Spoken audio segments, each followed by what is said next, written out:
আমার প্রিয় বন্ধুরা, এই যে আমার পোস্টের নিচে দুজন লোক দেখতেছেন। একজন হলো হারুন সাহেব, বর্তমান এমপি, বিএমপির নেতা, আর আমাদের বিএমপির চেয়ারপারসন বেগম খালেদা জিয়া আমার সবচেয়ে প্রিয় একজন রাজনীতিবিদ, দেশ পরিচালনা ক্ষেত্রে অমায়িক একজন দেশনেত্রী বেগম খালেদা জিয়া।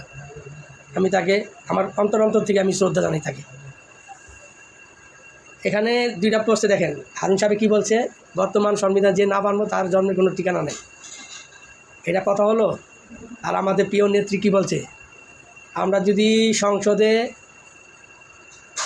জনগণের প্রতিনিধি হয়ে যাই সংসদে, তাহলে এই সংবিধান ছুঁড়ে ফেলে দিব। এখন কই এই নেতারা? এখন আমাদের দেশনেত্রী বেগম খালেদা জিয়ার এত অপমান করতেছে, তাদের নেত্রীরে তারাই অপমান করতেছে। এখন আমাদের তো শৈল চলে, আমাদের নেত্রী যে তুচ্ছ তাচ্ছিল্য করতেছে, জন্মে ঠিক না, এটা কিন্তু আমাদের নেত্রী গায়েই করতেছে।